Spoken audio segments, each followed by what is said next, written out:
الحمد للہ رب العالمین والصلاة والسلام علی سید الانبیاء والمرسلین اما بعد فاعوذ باللہ من الشیطان الرجیم بسم اللہ الرحمن الرحیم۔ سورہ بنی اسرائیل کی تقریباً 55 آیات کی تفسیر ہو چکی ہے۔ آج 56ویں آیت سے انشاءاللہ ہم آغاز کریں گے۔ اللہ تعالیٰ نے اس میں ارشاد فرمایا کہ قُلِ ادْعُوا الَّذِينَ زَعَمْتُم مِّن دُونِهِ،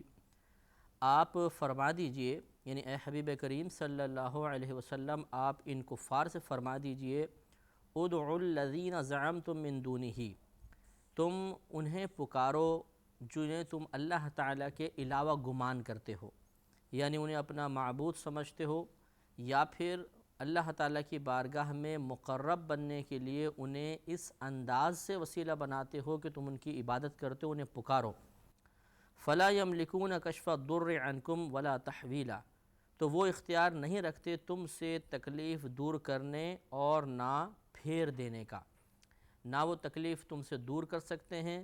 نہ وہ تکلیف کو ایسا نہیں کہ تکلیف آ رہی ہو تو تمہارے آنے کے بجائے تمہاری طرف سے کسی اور جانب پھیر دیں، وہ اس چیز کا اختیار نہیں رکھتے ہیں۔ تو یہاں پر مسئلہ یہ ہے کہ جب ایک دفعہ کفار قریش سخت قحط کے اندر مبتلا ہوئے اور اتنا شدید قحط ہو گیا تھا کہ وہ کتے اور مردار کھانے پر مجبور ہو گئے تھے، تب اس وقت وہ نبی کریم صلی اللہ علیہ وسلم کی بارگاہ میں حاضر ہوئے، آپس میں مشاورت ہوئی، انہوں نے کہا کہ یہ چونکہ ہم نے آج تک ان کو کوئی خطا کرتے ہوئے نہیں دیکھا تو ضرور یہ اللہ کے مقرب ہیں اور ہمیں ان سے ہی درخواست کرنی چاہیے۔ چنانچہ وہ سب نبی کریم صلی اللہ علیہ وسلم کی بارگاہ میں حاضر ہوئے اور درخواست پیش کی کہ آپ ہمارے لیے دعا کر دیجئے۔ تب نبی کریم صلی اللہ علیہ وسلم نے ان کے لیے دعا فرمائی اور اللہ نے کرم نوازی کی۔ اس کے بارے میں یہ ہے کہ آپ فرما دیجئے کہ تم پکارو ان لوگوں کو جنہیں تم اللہ تعالیٰ کے علاوہ گمان کرتے ہو، تو وہ نہیں مالک ہیں تم سے کسی تکلیف کو دور کرنے کے اور نہ اسے پھیر دینے کے۔ اب یہ دیکھیں مسئلہ یہ ہے کہ اب یہاں دو چیزیں ہو سکتی ہیں کہ ایک تو وہ بتوں کی عبادت کرتے تھے، انہیں پکارتے تھے، دوسرے وہ اللہ تبارک و تعالیٰ کی کچھ مقرب بندوں کو بھی پکارتے تھے۔ تو یہ جو انتقال کر گئے تھے اور تھے مقرب بندے جنہیں وہ مقرب سمجھا کرتے تھے، یہ بھی بعض روایات میں ہے۔ تو اگر تو بت یہاں پر مراد ہوں تو واضح سی بات ہے کہ بت تو کسی چیز کے مالک نہیں ہیں، نہ وہ تکلیف کو دور کر سکتے ہیں نہ پھیر سکتے ہیں، تو اس میں مطلب ان کفار کے معبودان باطلہ کی صراحتاً نفی ہے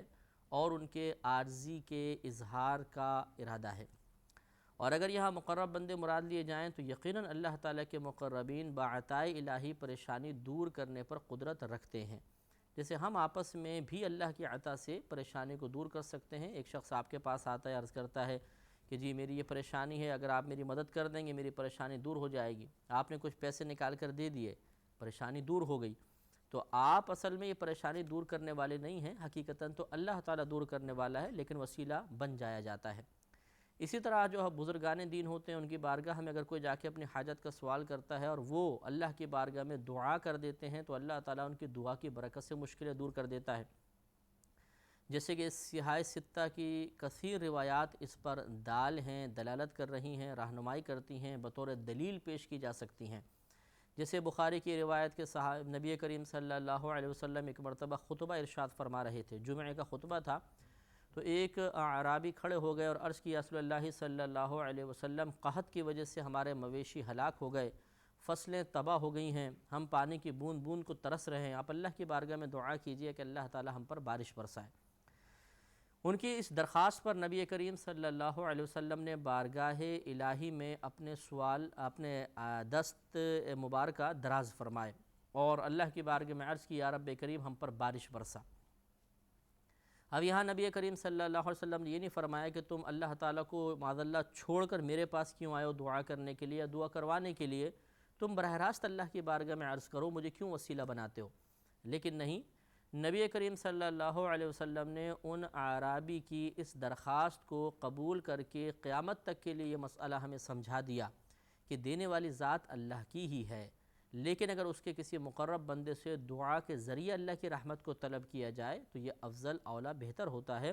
اور اس میں کامیابی کے امکانات زیادہ ہیں۔ لہذا نبی کریم صلی اللہ علیہ وسلم نے اللہ کی بارگاہ میں دعا کی اور فوراً بارش برسنے لگی۔ صحابہ کہتے ہیں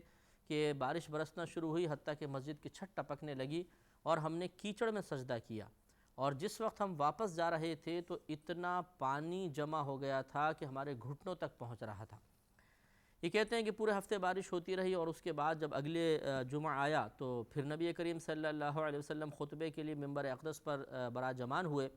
تو وہی اعرابی یا کوئی اور شخص کھڑا ہوا اور عرض گزار ہوا، یا رسول اللہ صلی اللہ علیہ وسلم، اس بارش سے تو ہمارے مکان بہہ گئے، اور جو فصلیں تھوڑا بہت تھیں وہ بھی مطلب انتشار کا شکار ہو گئے، اب اللہ کی بارگاہ میں دعا کیجئے کہ اللہ تعالیٰ اس بارش کو بند کر دے۔ تو نبی کریم صلی اللہ علیہ وسلم اس پر مسکرائے، اور آپ نے اللہ کی بارگاہ میں عرض کیا، رب کریم مدینے کے اطراف میں برسا، مدینے میں نہ برسا۔ اور ایک روایت کے مطابق یہ دعا کرنے کے بعد نبی محترم صلی اللہ علیہ وسلم اس طرح آسمان پر اشارے فرماتے تھے، جہاں آپ اشارہ کرتے تھے بادل ہٹ کر مدینہ منورہ سے باہر نکل جاتے تھے، اور صحابہ کرام کہتے ہیں کہ ہم نے یہ دیکھا کہ مدینے کے اطراف میں بارش ہو رہی ہے، مدینے میں ایک قطرہ نہیں ٹپک رہا۔ تو اس روایت سے، اور اسی بکثرت روایات ہیں، مختصراً میں نے عرض کیا، اس سے معلوم ہوا کہ اللہ کے مقرب بندوں کو دعا کے ذریعے اللہ کی بارگاہ سے طلب رحمت کے لیے وسیلہ بنانا، اس میں شرعاً کوئی حرج نہیں ہے۔ اب یہاں اگر ہم یہ مراد لے لیں کہ یہ اللہ تعالیٰ کے مقرب بندوں کو پکارتے تھے، تو اللہ نے ارشاد فرمایا فَلَا يَمْلِكُونَ كَشْفَ الضُّرِّ عَنْكُمْ وَلَا تَحْوِيلًا، تو وہ جو اللہ کے مقرب بندے ہیں وہ ان سے نہ تو تکلیف دور کرنے کا کوئی اختیار رکھتے ہیں، نہ تکلیف کو پھیر دینے کا۔ تو اب اس میں تطبیق اور موافقت کیسے ہوگی کہ ایک طرف کے دلائل تو یہ ظاہر کرتے ہیں کہ اللہ کے مقرب بندے اپنی دعا کی برکت سے اللہ کی عطا سے مشکلوں کو دور کر دیتے ہیں، اور دوسری طرف صراحتاً قرآن کی آیت موجود ہے، تو اس میں تطبیق یا موافقت کی صورت پھر یہ ہوتی ہے، فقہاء نے ارشاد فرمایا، مفسرین نے ارشاد فرمایا کہ دونوں اپنے مقام پہ بالکل درست ہیں۔ جو مسلمان یہ عقیدہ رکھتے ہیں کہ اللہ تعالیٰ کے مقرب بندے ہماری پریشانی اور پریشانیوں کو دور کر سکتے ہیں، مشکلات کو حل کر سکتے ہیں، ان کا کہنا یہ ہے، یا ان کا عقیدہ اور نظریہ یہ ہوتا ہے کہ بغیر اللہ کی عطا کے وہ یہ نہیں کر سکتے۔ ہاں، اللہ تبارک و تعالیٰ ان کو انعامات عطا فرماتا ہے، ان پہ کرم نوازی فرماتا ہے، ان کی دعاؤں میں برکت اور اثر پیدا فرما دیتا ہے، اور وہ بندوں کے لیے دعا کرتے ہیں تو ایسا ہو جاتا ہے۔ اگر اللہ تبارک و تعالیٰ ان کو اختیار نہ دیتا، اگر اللہ کی عطا ان کے شامل حال نہ ہوتی تو کچھ بھی نہ ہو سکتا۔ تو یہی بس یہاں پر مراد ہے کہ اللہ تعالیٰ نے فرمایا کہ وہ مقرب بندے کسی چیز، یعنی ان سے تکلیف کو دور کرنے اور نہ آتی ہوئی تکلیف کو پھیر دینے کا کوئی اختیار نہیں رکھتے، یعنی اللہ کی مدد کے بغیر نہیں رکھتے ہیں، یا یہ مراد ہوگا۔ کیونکہ اگر ہم یہ معنی لے لیں کہ اللہ اگر مدد کرنا بھی چاہے، اللہ تعالیٰ ان کو عطا بھی فرمائے، اس کے باوجود وہ مشکل کو دور نہیں کر سکتے، تو یہ تو پھر اللہ تعالیٰ کی قدرت، اس کی عنایت پر ایک اعتراض ہو جائے گا کہ اللہ تعالیٰ تو یہ چاہ رہا ہو کہ یہ بندے برائی کو دور کر دیں یا مشکل کو دور کریں، اور پھر بھی نہیں، وہ نہیں کر پا رہے، تو یہ غلط ہو جائے گا۔ تو یہ مطلب کہنے کا یہ ہے کہ جہاں اللہ تعالیٰ کے مقرب بندوں کی جانب سے مشکلات کے حل کا نظریہ پیش کیا جاتا ہے، اگر وہاں یہ عقیدہ ہو کہ یہ حقیقتاً دور نہیں کرتے، دور کرنے والی ذات تو اللہ تعالیٰ کی ہے، لیکن چونکہ اللہ تعالیٰ کی عادت کریمہ ہے کہ جب بھی وہ کچھ عطا فرماتا ہے، کوئی مشکل پریشانی دور کرتا ہے، تو کوئی نہ کوئی کسی نہ کسی چیز کو سبب ضرور بناتا ہے۔ تو اسی طرح یہ اولیاء یا انبیاء علیہ السلام کی دعائیں یہ انہی اسباب میں سے ایک سبب ہے، اگر ایسا کوئی سمجھتا ہے بالکل ٹھیک۔ اور اگر کوئی یوں کہتا ہے کہ بھئی یہ بالکل کچھ دور نہیں کر سکتے، اور عقیدہ یہ ہے کہ اللہ کی عطا کے بغیر بالکل دور نہیں کر سکتے، پھر بھی بالکل ٹھیک۔ اور اگر تیسری ہم صورت یہ دیکھیں، اور اس پر کوئی یہ عقیدہ رکھتا ہے کہ اگر اللہ تعالیٰ چاہے بھی، اللہ تعالیٰ ان کو عطا فرما کر مشکلات کو دور کرنا چاہے بھی، تب بھی یہ نہیں کر سکتے، بس اللہ سے ہی مطلب یہ کہ سب ہونی چاہیے طلب امداد، تو یہ نظریہ بالکل غلط ہے، اور یہ کسی مسلمان کا عقیدہ 1500 سال کے اندر اکابرین میں سے نہیں رہا ہے۔ ہر ایک کا عقیدہ یہی تھا کہ دینے والی ذات اللہ تعالیٰ کی ہے، اللہ تعالیٰ سے استمداد ہی افضل ہے، اولیٰ ہے، لیکن چونکہ اس کی عادت کریمہ ہے کہ دنیا میں جو کچھ عطا فرماتا ہے، کسی مشکل پریشانی کو دور کرتا ہے تو کسی نہ کسی چیز کو اس کا وسیلہ بنا دیتا ہے، لہٰذا اس کی اسی عادت کریمہ پر نگاہ رکھتے ہوئے مقربین بارگاہ الہی کی بارگاہ میں ہزارہ لوگ آئے، انہوں نے اپنی حاجات کو پیش کیا، ان اکابرین نے ان کے لیے دعائیں کیں، اور اس طرح وسیلہ بن کر انہوں نے ان کی پریشانی کے دور ہونے کے اسباب مہیا فرمائے۔ تو یہاں اگر ہم یہ مقرب بندے لے لیں تو پھر اللہ کے اس قول کا مطلب یہ ہوگا کہ اللہ تعالیٰ کی مرضی کے بغیر، اللہ کی عطا کے بغیر وہ کچھ بھی نہیں کر سکتے ہیں، اور اس کا ہی ہمارا عقیدہ ہے۔ یہی وجہ ہے کہ جب وہ نبی کریم صلی اللہ علیہ وسلم کی بارگاہ میں آئے، یعنی کفار قریش، تو پھر اس پر یہ آیت نازل ہوئی، جیسے شان نزول بیان ہوا۔ تو اس کا مطلب یہ ہوا کہ اللہ تعالیٰ یہی بیان فرما رہا ہے کہ اگر یہاں پہ ہم بت مراد لے لیں، یعنی ان کے معبودان باطلہ مراد لیں، تو پھر کیا کہ اگر اللہ تعالیٰ نہ چاہے تو یہ معبودان باطلہ کچھ بھی نہیں کر سکتے، یہ تو کنفرم ہے ہی ہے۔ اور اگر مقرب بندے مراد لیں تو جب تک اللہ تعالیٰ نہ چاہے تب تک وہ پریشانی مشکل کو دور نہیں کر سکتے ہیں، کیونکہ ان لوگوں کا نبی کریم صلی اللہ علیہ وسلم کی بارگاہ میں آ کے عرض کرنا ہی یہ ثابت کرتا ہے کہ یہ عقیدہ غلط نہیں ہے کہ انبیاء علیہ السلام یا اولیاء کرام مشکلات کو دور کرنے کے لیے وسیلہ بن سکتے ہیں بعطاء الہی، کیونکہ اسی پر یہ آیت نازل ہوئی اور وہ باقاعدہ نبی کریم کی بارگاہ میں آئے تھے، نبی کریم نے دعا فرمائی تھی، قحط دور بھی ہوا تھا۔ آپ تاریخ کی کتابیں اٹھا کے پڑھیں، سیرت کی تقریباً تمام کتابوں میں یہ واقعہ آپ کو مل جائے گا۔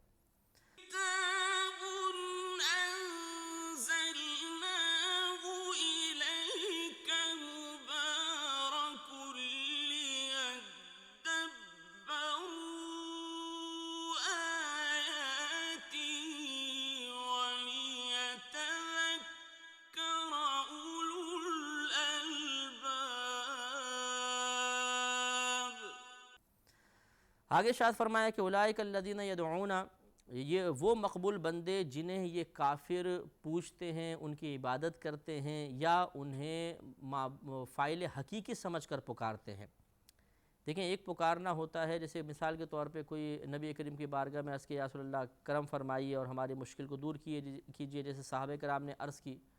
تو ان کا عقیدہ یہی تھا کہ اصل میں جو پریشانی دور ہوگی وہ اللہ کی جانب سے ہی ہوگی، لیکن وسیلہ نبی کریم صلی اللہ علیہ وسلم بن جائیں گے۔ اب ان کا نبی کریم کو حاجت کے لیے پکارنا کوئی کفر و شرک میں شامل نہیں تھا۔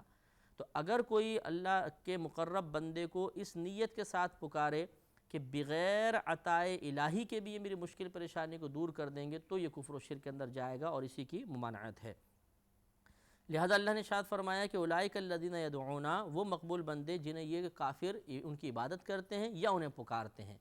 تو انہیں یہ پکارتے کس طرح تھے؟ ان کا عقیدہ کافروں کا تھا یہ کہ وہ انہیں فاعل حقیقی سمجھتے تھے کہ بغیر عطائے الہی کے یہ سب کچھ کرنے پر قادر ہیں۔ اسی کی نفی ہو رہی ہے اور اس کا کوئی مسلمان انکار نہیں کر سکتا۔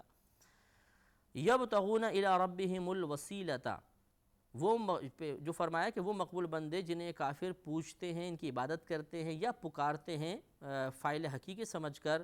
وہ مقرب بندے خود اپنے رب کی بارگاہ میں وسیلہ ڈھونڈتے ہیں، یعنی وہ تو خود اللہ کے محتاج ہیں۔ یہ بالکل صحیح بات ہے۔ ایہم اقرب، اور یہ اس وسیلہ کیوں ڈھونڈتے ہیں کہ ان میں سے کون زیادہ مقرب ہے، تو وہ اس بات کے لیے اللہ کی بارگاہ میں وسیلہ خود وہ بزرگ ڈھونڈتے ہیں، جیسے موسیٰ علیہ السلام کے بارے میں، حضرت عیسیٰ علیہ السلام، عزیر علیہ السلام کے بارے میں، خود موسیٰ علیہ السلام کے بارے میں بھی یہ ہے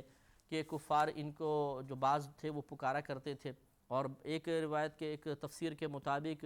کفار کا ایک گروہ تھا جو جنات کو پکارا کرتا تھا، جنات گروہ کی وہ عبادت کرتا تھا۔ پھر اللہ تعالیٰ کی عطا سے وہ جنات کا پورا گروہ ایمان لے آیا تھا، تو اس پر یہ آیت نازل ہوئی کہ جنہیں تم پکارتے ہو تو خود اللہ کی بارگاہ میں وسیلہ تلاش کر رہے ہیں کہ کون اللہ کی بارگاہ میں زیادہ مقرب ہے، تو تم اللہ کو چھوڑ کر